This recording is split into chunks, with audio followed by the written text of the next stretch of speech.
Hi everyone, welcome to episode 4 of CMA Brain Quiz. Yay! So for today's session, we are going to discuss and debate about the topic of presentation skills. Presenting to an audience is one thing, but presenting ideas in a persuasive manner to key stakeholders is another ball game. So presentation is a very important thing in order for you to grab a business opportunity.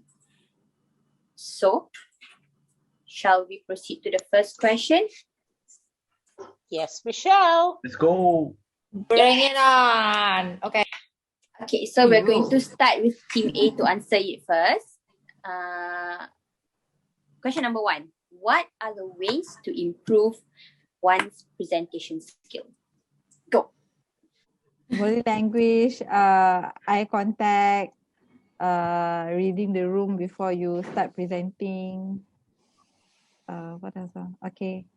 I've got 3 more team A, right? Okay. Yeah, I will just top up. Can ask questions to engage more with them, and definitely must be self-prepared. And the tone of your voice must you can't be like just a monotone. You must have some and add some humor. Yeah, and your energy level. Yes, okay, pass. My top-up points will be to make sure before you start letting out all your points of your presentation, you ask the audience to know their level of understanding. So maybe you could skip a few pointers because they already know. So you can save more time and elaborate the ones that they don't know. And I think need to be practice. You need to practice and practice and practice again in front of the mirror. Yeah. So or with your friends or family and get some feedbacks to improve the presentation skills. Yeah. So pass. Anyone else to tambah? Just to add on that, when you do presentation skills, it's 2 ways. Yeah, it's either on 2 ways where you do presentation. One is on your slides, and one is you as a person when you do presentation. So when you do on yourself, is basically yes, practice is one of it. But when you do practice, you also need to do your research on what the topics that you are currently presenting on. So that gives you a build-up confidence. Okay. There goes my time. Continue, everyone. Team B. Yes. Go, Clarice. Okay. I think probably we can observe from other expert who is good in presenting so that we can learn how their skill to engage the audience. How do they do the presentations? How do they deliver the message? So probably we can learn from them and then to see from our side how we can make the adjustment to improve. Yeah, so that's the point from me. So Sab and Shireen. Shireen? Okay. You go first. Just to add on, because I know Shireen has a lot to say about presentation, but another thing is aside from your delivery, maybe a tool that can help you to make your audience know better about the things you want to say, meaning like your slides, maybe a brochure, let's say, or maybe an intro to get your audience know a little bit before you engage them more into the things you want to deliver. Okay, Shireen? Yep, I'd like to add on to Sabrina. What she said is true. Understand your audience first before presenting so you can get better at it. So you relate to them. But importantly also what my team A said is to practice in front of someone. I also want to say if you don't have someone to practice in front, nobody wants to spend the time with you, record yourself and re-watch back, because the most powerful way of improving is your own critique. So when you critique yourself, you watch your art, your hand gestures and everything, you know exactly where to improve.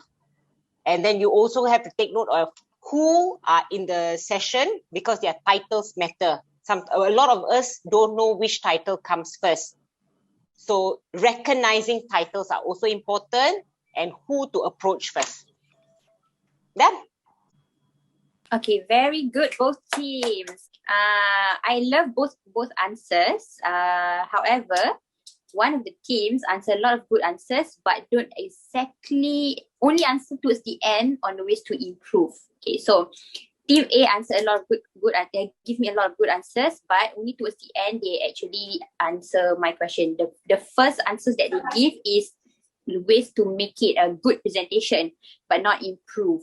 So, but however, there are some answers from them, which is practice in front of the mirror and do some research. So those are very good answers that answer my question. But Team B, most of their answers directly answer to my question, which is observe expert skills, tools, practice using the tools, and then recognizing the audience, not recognizing the titles, study the title, right? So which is basically research also lah. So Team A gets 35 points. Team B gets 45 points. Woohoo! Okay, question number 2. Team B first. Slide for presentation is a very good tool to help aid your presentation. So what are the do's and don'ts for a presentation slide? Team B. Okay, who first? Can I go Anyone? first? All right. Yep. My answer would be keep it simple, not too wordy, because we don't want the audience to focus on the slides more, but on you presenting. One examples that I love the most when present was Apple presentation. Whenever they launch a new product, you can refer to their presentation. They are not too wordy, only show the important points, and then you can elaborate so that people will hear you more instead of focusing on the slides. Okay. Okay, then I'll go next. The do's, make it simple, like Sabrina said, make it clean. Not too much color, not too much wordings. Use more infographics to attract the people. Okay, the do's are use more infographics to attract people, and use some words and verbal, because in a presentation you get multi kind of people, the visual, the kinesthetic, and you get the 4 kinds of people. So you want to cover all auditory, you want to cover all angles in your presentation slide. So that's an important point. Come on, Okay. Cherise. Okay. Basically, Sabrina and also Shireen cover most of it. So I would like to add on one, which is the don't. Don't bog down with most of the charts and graphs. Otherwise, it's like your eyes will be like everywhere. So it will just make it clean.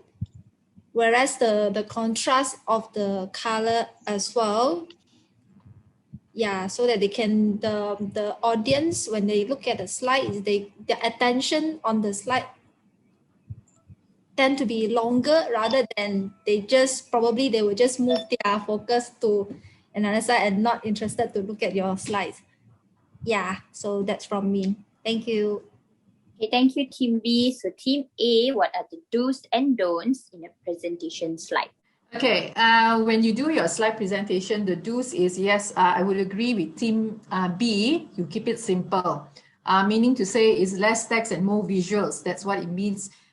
So you try to keep it as clean as possible, meaning short and simple, as Sab has mentioned, which I totally agree.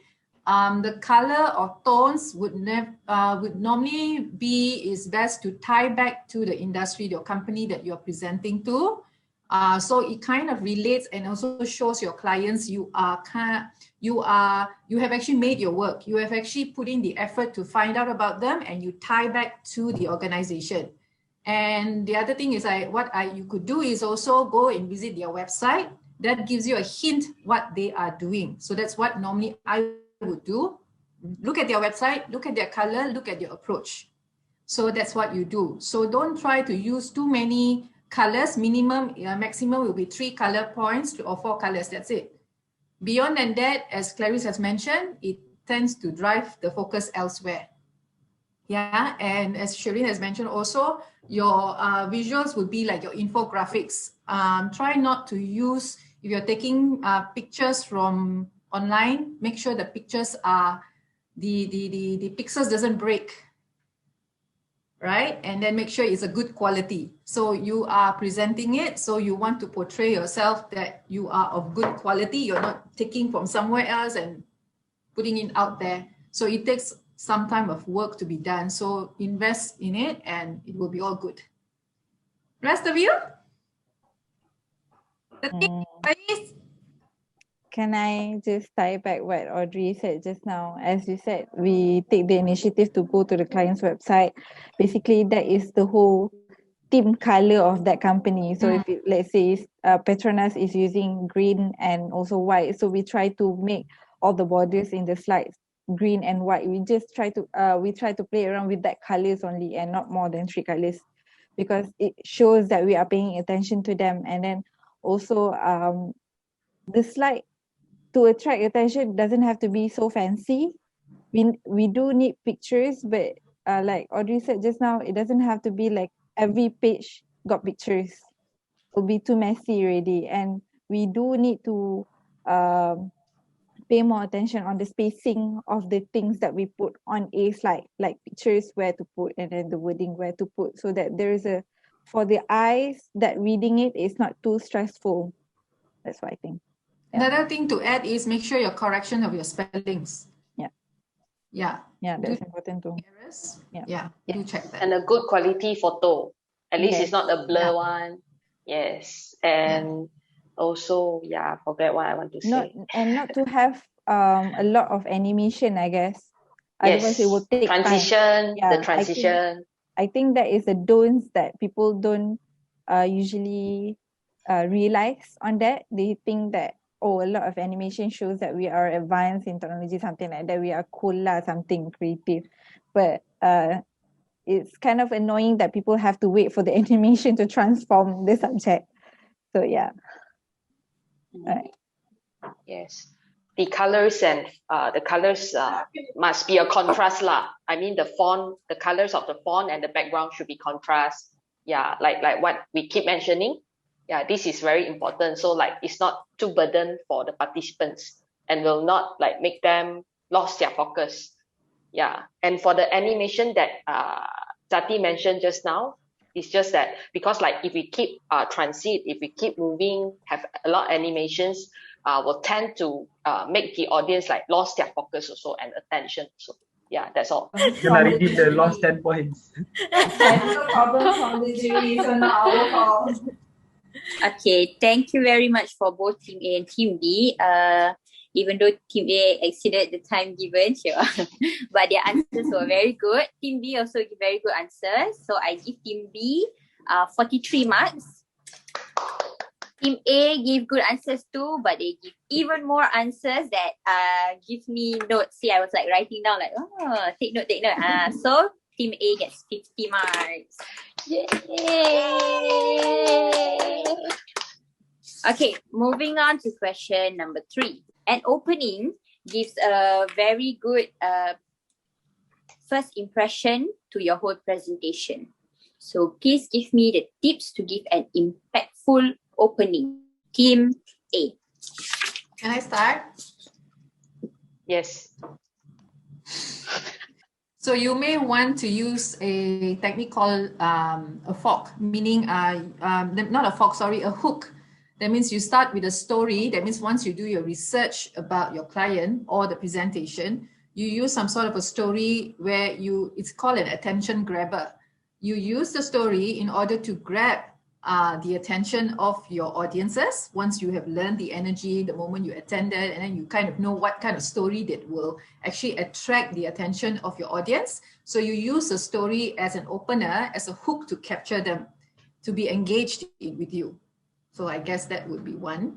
And also try to be your body language, of course. Yeah, open concept. Try not to be have eye contact as normal as you would be. That's an impactful way of doing it. Yeah, your tone, your voice should be clear, out, be confident, eye contact, smile, and that should be it, I guess. I think that's all I have. The rest of you? Okay, for me, I would like to top up. To improve your opening is to always give it a very sexy title.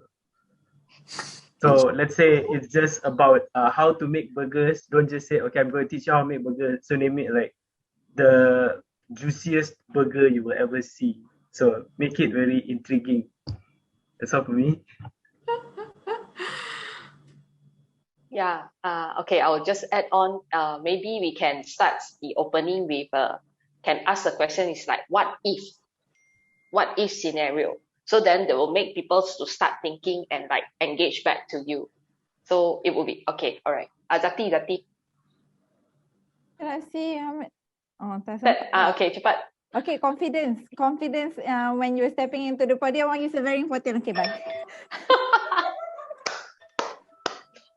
Wow. Bagus. No, super express train. You don't want to risk losing their marks because of extra time. Sorry, Zeti, I took much of your time, I think. No, we get extra marks for habis on time. Ting, habis. Tempat okay, bye. Very good answers, Team A. So Team B, what are the tips to give an impactful opening to a presentation? Okay, I start. Understand? Okay, number one is to have a catchy title, like what Faiz said. I know where he learned that from. So there are 3 ways of having catchy title. One is you have a tagline, very impressive tagline, short, sweet. It cannot be long because when it's long, people don't lose their attention span.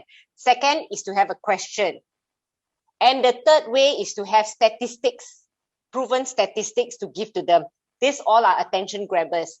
Then you have to explain in a storytelling way. So those are very important opening sessions to give the best impression. But there's also another tip. Where you stand on the floor actually gives your authority, shows your authority.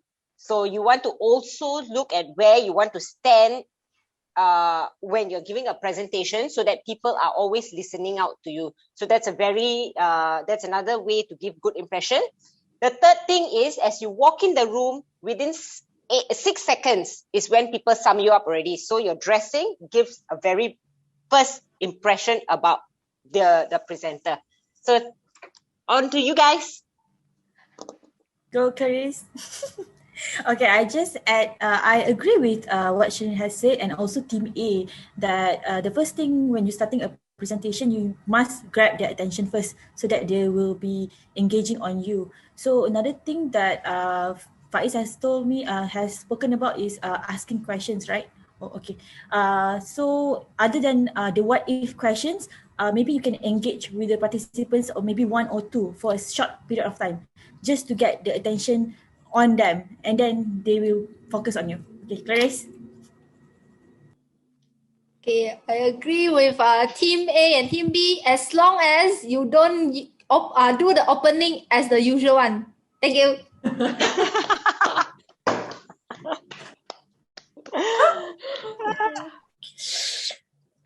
So difficult to give one. Because I already, while you guys were explaining, I already give and then I calculate and the marks are the same for both teams. So I have to like kurangkan marks from one of the teams, and it's so hard. I like both answers. Team A give me like very good answers. Team B also give me good answers, and although there are some answers that are same, there are also some that are different. So with a heavy heart, I have to give Team A 50 points. Team B 45 points, which means Team A gets a total of 135 and Team B 133. Ooh, close call. So the winner is Team A. Congratulations. Congratulations to both of you, because Yay! the reason I chose this title is not because it's my forte, but it's because it's something that I really love to learn about, and I learn from you guys. It's like attending a course, a 30 minutes course. Thank you so much for giving me good answers. I wrote down everything, so like just in case I can do it as to any of the month's newsletter maybe. So thank you to both teams. Ni untuk Faiz edit the closing. Okay. Thank you so much to everyone who attended. We had a very insightful debate / healthy quiz competition. Till next time. Bye. Thank you, everyone. Thank you. It's not exactly the ending. It's just for recording. Yeah. Okay, now we can have photo session and everything. Bye.